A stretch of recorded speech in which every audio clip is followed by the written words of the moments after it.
गुरुर्ब्रह्मा गुरुर्विष्णु गुरुर्देवो महेश्वरः गुरु साक्षात् परब्रह्मा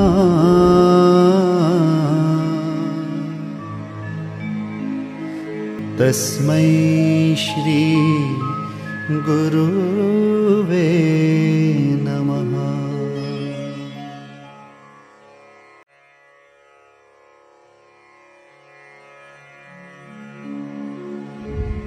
गुरुर्ब्रह्मा गुरुर्विष्णु गुरुर्देवो महेश्वरः गुरु साक्षात् परब्रह्मा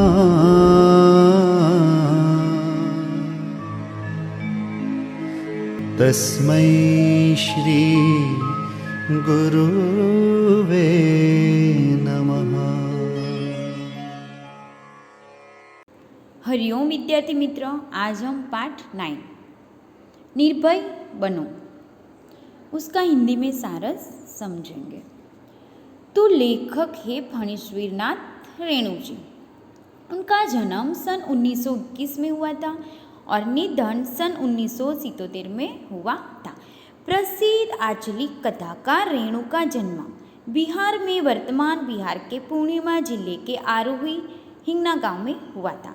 उसकी शिक्षा दीक्षा उनके गांव विराटनगर जो नेपाल में आया हुआ है तथा वाराणसी में हुई।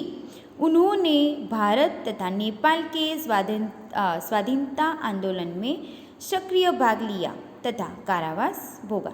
कुछ समय तक उन्होंने आकाशवाणी पटना में कार्य किया। अपने पहले उपन्यास मेला आंचल के प्रकाशन के साथ ही वे विख्यात हो जाते हैं। उसके पहले वो एक कहानीकार तथा रिपोर्टाज लेखक के रूप में साहित्य जगत में सुपरिचित हो चुके थे। यह उपन्यास अंश की कुछ मज़ेदार बातें यहाँ पे मैं कहूँगी जो कितने चौराहे उसमें से लिया हुआ है। तो रेणु जी की रचनाओं में उनका जीवन अनुभव मुखरता है। जीवन की सुरूपता कुरूपता को मानवीय सहृदयता तथा पूर्ण तटस्थता के साथ उन्होंने अपनी रचनाओं में व्यक्त किया है। उनकी भाषा में लोक बोलियों के शब्दों का प्रयोग धनाक्षर है। भाषा में ताजगी और नयापन है। मेला आंचल, परिकथा, जुलूस, पलटू बाबू, रोड, कितने चौराहे आदि उनके प्रमुख उपन्यास तथा ठुमरी, अग्निखोर, एक आदिम रात्रि की महक आदि उनके प्रमुख कहानी संग्रह है। भारत सरकार ने उन्हें पद्मश्री की उपाधि से सम्मानित किया था। यह अंश उनके उपन्यास कितने चौराहे के 7वें प्रकरण में से लिया गया है। विद्यार्थी जीवन में ही मानवीय सामाजिक मूल्यों के प्रति कथानायक मनमोहन को कैसे झुकाव होता है, इस अंश में उसका चित्रण किया गया है। शिक्षक इस पाठ से निर्भयता के गुण विकास करने का प्रयास करता है। यहाँ पे जो स्कूल के जो बच्चे हैं वो क्या बनाते हैं, क्लब मेंबरशिप बनाते हैं और जो गरीब लोग हैं जिसको सहायता चाहिए उनको वो जिस दिन छुट्टी रहती है या संडे के दिन वो क्या करते हैं, उसका कार्यक्रम बनाते हैं और उनकी हेल्प करते हैं। तो यहाँ पे मनमोहन, प्रियोदा, प्रियोवंत राय, रोबी, कालू, इब्राहिम, सूर्यनारायण यानी कि सूरज, जिसको सब सूरज पहलवान कहते थे। तो उसमें सब बच्चों में जो प्रियोदा है वो सबसे बड़ा था और वो क्या था कि उस क्लब का एक वो क्या था कि उस क्लब का वो एक लीडर के रूप में वो मानते थे, इसलिए उसको सब बच्चे प्रियवंत राय को प्रियोदा के नाम से पुकारते हैं। तो प्रियोदा यानी कि प्रियवंत राय। तो जो प्रियोदा है वो मैट्रिक में पढ़ता था। स्कूल के सभी बच्चे और टीचर भी उसको प्यार से क्या कहते थे कि प्रियोदा नाम से पुकारते थे। देखो, स्कूल ही नहीं, गांव के कस्बे के जो छोटे मोटे लोग सभी उसको प्रियोदा के नाम से ही जानते थे। वो क्या करते थे कि हर रविवार सुबह बगल में झोली लटकाकर वो सन्यासी आश्रम के जो सन्यासी लोग थे उनके लिए वो मुठिया वसूलने निकालते थे। मुठिया वसूलना बोले तो वो दान लेने जाते थे। कभी वो अकेला, कभी साथियों के साथ। देखो, स्कूल का कोई छात्र या शिक्षक बीमार पड़ा तो तुरंत प्रियोदा अपनी टोली के साथ उनके घर पे हाजिर ही हो जाता था। जब तक रोगी वो भला चंगा ना हो जाए, उसका दल सेवा में हमेशा जुटा रहता था। देखो, रोबी, कालू, मोना यानी कि मनमोहन। तो उसमें 3 पात्र दिए हुए हैं। तो रोबी और कालू प्रियोदा के दल के सदस्य थे और वो प्रियोदा के पास जाते हैं और प्रियोदा को कहते हैं कि ये मनमोहन है, वो हमारे दल में शामिल होना चाहता है। और रोबी और कालू उसको क्या बोल के पुकारते थे कि मोना। तो सभी बच्चे हर शनिवार को परमान के उस पार बालाचूर पर प्रियोदा के दल के सदस्य स्कूल की छुट्टी के बाद जमा होते थे। वहाँ पे वो खेलकूद, गाने बजाने के अलावा प्रियोदा दुनिया भर की खबरें सुनाते थे। और वो क्या करते थे, हमेशा सभी बातें वो सुनाता भी रहता था। तो रविवार का जो प्रोग्राम तय करते हैं, किसी मोहल्ले में कौन जाएगा मुठिया वसूलने, किस बीमार की सेवा करने कौन कौन जाएगा, वो सब वो तय करते थे। उस दिन मनमोहन का परिचय देते हुए कालू ने प्रियोदा को कहा कि यह मनमोहन है, वो खूब तेज लड़का है, हमारे क्लब का सदस्य होना चाहता है। तो प्रियोदा ने पहले तो उस मनमोहन को सिर से पैर तक देखा और कहा कि भारतवर्ष के एक ऐसे आदमी का नाम लो जिसे लोग भगवान का अवतार समझते हैं। तो मनमोहन ने तुरंत कहा कि गांधी जी, महात्मा गांधी जी। तो प्रियोदा ने कहा कि ठीक है, तुम पढ़ लिख कर क्या बनना चाहोगे। तो मनमोहन पहले तो चुप रहता है, बाद में कहता है कि मैं वकील बनूंगा। सभी हंसने लगते हैं, कैसे, ठठाकर, बहुत ज़ोर ज़ोर से हंसने लगते हैं। लेकिन प्रियोदा मनमोहन की बात सुन के थोड़े गंभीर रहते हैं और कहता है, ठीक है, तुझे बीमार लोगों की सेवा करना आता है। तो मनमोहन को तो बीमार की सेवा करना आता नहीं था। उसने सीधे ही बोला कि सीख लेंगे। ये बात सुन के प्रियोदा उसको कहते कि शाबाश, यदि वो रोगी हैजा से पीड़ित हो तो तुम क्या करोगे। तब मनमोहन थोड़ा चुप रहता है। उसको पता था कि हैजा के नाम से ही उसे डर लगता था। और उसके बाद कहता है, तुझे गाना जानते हो तुम। तो मोना कहता है कि हाँ, तैरना आता है। तो मोना कहता है कि जी नहीं, मुझे तैरना नहीं होता। तभी प्रियोदा ने सूर्य नारायण की तरफ देखा, जो सूर्य नारायण उस क्लब का सदस्य था। सभी उसको सूरज बोलते थे और उसको कहता है कि सूरज, तू मोना को तैरना नहीं आता, उसको सिखा देना। तो सूरज कहता है, हाँ सीख जाएगा, एक दिन उठाकर मैं उसको पानी में फेंक दूंगा, खुद ही वो तैरने लगेगा। सभी हंसने लगते हैं। देखो, सूर्य नारायण जो था वो पढ़ने में कमज़ोर था, लेकिन शरीर उसका मजबूत है। रोज 100 दंड बैठक वो करता है। उसके साथी सूरज पहलवान कह के उसको पुकारते हैं। दल के सदस्यों को तैरना वो सिखलाता था। उस दिन सभी ने उस नए सदस्य मोना यानी कि मनमोहन को गीत सुनने की इच्छा प्रकट की।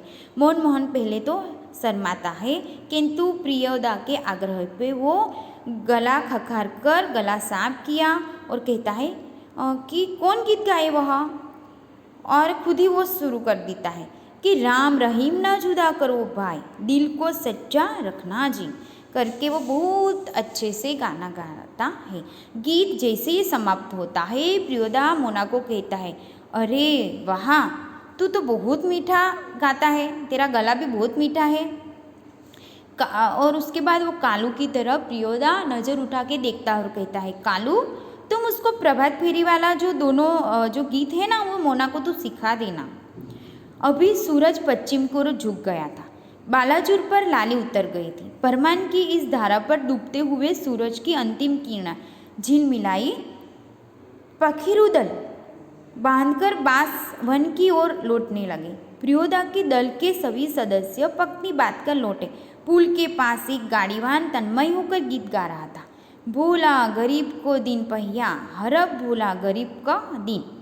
सूरज ने भी उसी सुर में सुर मिलाकर गाना शुरू किया। एक टाजे लोटा छल बेटा छल तीन पनिया, पोबेत काल लोटा लेलन छीन। कृत्यनाथ झा ने कहा विद्यापति की लाचारी है।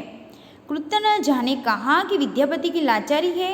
लाचारी लाचारी, उसमें से ट्राई ट्राई ऐसी कुछ बंदूक की आवाज़ आती है, गोली छूटने की। तो बालाचूर के उस पार किसी ने फायर किया था और एक जो पखेरू बालू पर गिर के छटपटाने लगा, उसका जोड़ा बहुत ही व्याकुल हो जाता है और बहुत देर तक वो रोने लगता है, रोता ही रहता है। मठ मेले अंधकार में एक अर्धनामी आदमी वहाँ पे दौड़ के आता है और बहुत ही चिल्ला के बोलता है कि मिल गया हुजूर। किसको देख के? कि चिड़िया को वो पकड़ के कहता है। तो इब्राहिम ने बोला कि वह सच डिप्यूटी साहब यानी कि अर्दली का क्या है, नौकर है, साला भारी खचड़ा है। देखो, जैसे ही इब्राहिम ने साला बोला, प्रियोदा के मुंह से अचानक हॉल्ट निकल गया। हॉल्ट, देखो, तब इब्राहिम को पता चलता है कि अपनी गलती का उससे एहसास होता है कि उस दल में एक नियम था कि कोई भी सदस्य किसी किस्म का कोई अपशब्द या गाली मुंह से नहीं निकालेगा। इब्राहिम ने तुरंत ही सिर झुका के दल के जो लीडर थे, नायक थे प्रियोदा और उसके सदस्यों से वो माफ़ी मांगता है और कहता है, बात यह कि साले ने, देखो, ये जो इब्राहिम था वो मन से अच्छा था, लेकिन बातों बातों में उससे मुँह से ऐसी गालियाँ निकल जाती। देखो कि वो कभी भी किसी के बारे में गलत नहीं सोचता था, बुरा नहीं सोचता था, लेकिन उसकी एक ये हैबिट थी कि वो बातों बातों में उससे गाली निकल जाती थी। सब हंसने लगते हैं क्योंकि सभी को पता था कि वो अच्छा है, लेकिन मुंह से उसकी गाली निकल जाती है। प्रियोदा ने थोड़ा गंभीर होकर उसको कहा कि इब्राहिम, यह तुम्हारी 8वीं गलती है। 10 होती ही मैं तुम्हारे साथ हम नहीं रहेंगे। तुझे उस क्लब के मेंबरशिप में से हम क्या करेंगे, निकाल देंगे। तो इब्राहिम ने पूछा, लेकिन सरकारी अफसरों को गाली देने का क्या हर्ज है? तुम्हारा मुंह खराब होगा, उसका तो कुछ नहीं बिगड़ेगा, मगर वो तो गाली तो देते हैं, तो हम क्यों नहीं दे सकते? और उसके साथ दूसरे लोग भी गाली देते हैं। इब्राहिम ने थोड़ा अपनी बात मनाने के लिए प्रियोदा को कहा। तो प्रियोदा कहता है, नहीं, वो प्रियोदा कहता है कि नहीं। अब इब्राहिम को वो समझ जाता है कि वो इब्राहिम को नहीं समझे, उसको समझा सकेगा। वह महीने बाद देरी से बुझता है। देखो, उसके बाद लास्ट में प्रियोदा उसको कहता है कि यदि तुम्हें उस क्लब का मेंबर रहना है तो उसके रूल्स को तुझे मानना पड़ेगा। नियम है कि कोई भी सदस्य आपस में बातचीत के सिलसिले में भी कोई खराब शब्द नहीं बोलेगा। जानते हो ना? बस बात यहाँ ख़त्म। सभी आयन धर्मशाला के पास आकर सभी एक दूसरे से विदाई लेते हैं। तो कालू ने प्रियोदा को कहा कि मोना, तू रास्ते में डरेगा, मैं जानता हूँ, चल मैं तुझे पहुँचा देता हूँ। ऐसा कहते कहते वो प्रियोदा को कहता है। तो प्रियोदा उसकी बात सुन के हंसने लगता है और कहता है कि नहीं। तो क्या कहता है कि मोना डरता है, मैं उसे पहुँचा दूंगा, तू घर चला जा कालू। रास्ते में प्रियोदा चुप रहता है। एक सुनी जगह आके वो रुक जाता है और मोना को कहता है, मोना, तुम जानते हो उस सड़क के दोनों तरफ देखो, बड़े बड़े पीपल के पेड़ है दोनों, और बहुत दूर तक एक खंडहर और मैदान है। पास एक उजड़े हुए मकान की ओर इशारा करते प्रियोदा कहता है, जानते हो इस घर में कभी मुर्दों का चीरफाड़ होती थी, पोस्टमार्टम हाउस था यह, इसलिए लोगों का लोगों को डर है कि आसपास के पेड़ों पर भूत पिचार किलकिल करते रहते हैं। मैदान में जो भूतनियाँ होती है ना, प्रेतनियाँ, वो नाचती रहती है। उसकी पूरी झुंड यहाँ पे झुंड बना के वो क्या करती रहती है, नाचते रहते हो। क्या तुझे डर लगता है क्या? देखो, प्रियोदा ने मोना को ऐसा बोल दिया और उसके बाद बोला, तू अकेले अभी जाएगा घर पे? मोना ने तुरंत कहा कि जी नहीं, मैं नहीं जाऊंगा। प्रियोदा हंसता है और हंसता हंसता कहता है, देख मोना, भूत प्रेत ऐसे आदमी को कभी नहीं डरा सकता जो 10 काम करता हो। तुम्हारी उम्र में मैं भी डरता था। मेरे गुरु जो महाजन ने मुझे हंसकर कहा था कि 10 का काम करने वाला खुद ही भूत होता है, तो भूत उसे क्या बिगाड़ लेगा? उससे तो डरा नहीं चलेगा ना, उसको वो डराएगा नहीं। चलो शुरू करो वो गाना राम रहीम ना। देखो, मोहन गाने लगता है कि राम रहीम ना जुदा करूँ भाई, दिल का सच्चा रखना जी। और साथ में प्रियदा भी उसके साथ ताल मिलाता है। और यहाँ ये पाठ समाप्त होता है। अस्तु।